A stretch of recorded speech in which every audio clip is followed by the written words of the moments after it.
Giornata del girone A del campionato di eccellenza. In uno stadio Gurrera che torna ad essere popolato di appassionati tifosi si gioca l'attesa Sciacca-Nissa. I neroverdi di Angelo Galfano, lontano dalla panchina per una squalifica e sostituito da Mario Dardes, scendono in campo per tentare di fermare la corsa della capolista. Assente per il secondo turno consecutivo perché infortunato il portiere Grotta, al suo posto c'è Di Maggio che bene ha fatto la settimana prima nella vittoriosa trasferta di Misilmeri.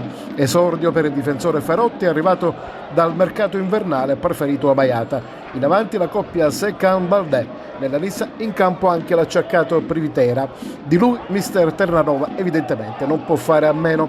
Lo Sciacca parte forte e cerca subito di imporre il proprio gioco, ma la prima conclusione nello specchio della porta è targata Nissa. Al 19° colpo di testa di Esposito che cerca la precisione, ma la palla termina di poco a lato. I nisseri hanno più possesso palla, lo Sciacca però più pericoloso. Al 21° Iraci tenta di sorprendere il portiere Lezai, ma il tiro finisce a lato.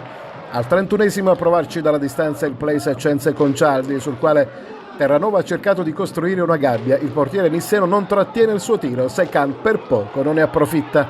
Un minuto dopo sgroppata sulla fascia destra di Iraci, tiro cross e rasoterra con Elezai costretto alla deviazione in calcio d'angolo. Buon momento per i neroverdi, Di Mercurio protagonista al 36°, serpentina in aria e conclusione precisa con Lezai che respinge aiutato dal palo.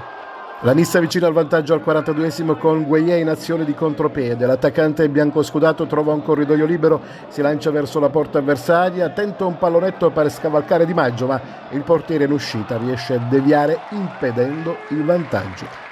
Le due squadre vanno negli spogliatoi sul risultato di parità. Partita godibile, giocata a viso aperto, le linee difensive delle due squadre sono molto attente. Il secondo tempo comincia subito con un brivido. Dopo 3 minuti Sciacca in vantaggio, ma gol annullato. La conclusione dal limite dell'area di Iraci e Lezai respinge corto, arriva Secan in zacca. I neroverdi festeggiano, ma poi arriva la doccia fredda. Per l'arbitro il gol è in offside. Al 55° l'azione che sblocca il risultato. Su calcio d'angolo il difensore nisseno Neri si avventa su un pallone che danza nell'area piccola e lo mette in rete. Nell'azione finisce addosso al portiere Di Maggio che stava intervenendo e per questo motivo il clan neroverde ha protestato con particolare veemenza. Lo Sciacca comincia a spingere alla ricerca del pari, fa il massimo sforzo e con Iraci ci prova al 70° dopo una bella incursione di Di Perna, ma la difesa respinge. Occasione per Secan al 72°, ma l'attaccante neroverde non trova la deviazione decisiva proprio davanti al portiere. Il match a quel punto cala di tono, le due squadre sono stanche dopo una lunga battaglia. Agudiac lascia il posto a Pedicone, lo Sciacca mette nella mischia il classe 2007 Gulino, bomber della squadra Ignores. Ultima opportunità saccense per Ferotti al 95°, ma il suo diagonale da buona posizione termina alto. Finisce 1-0 per la Nissa che centra la 17ª vittoria stagionale su 18 partite e mantiene a 6 le distanze dal Pro Favara che in casa ha battuto il Misilmeri.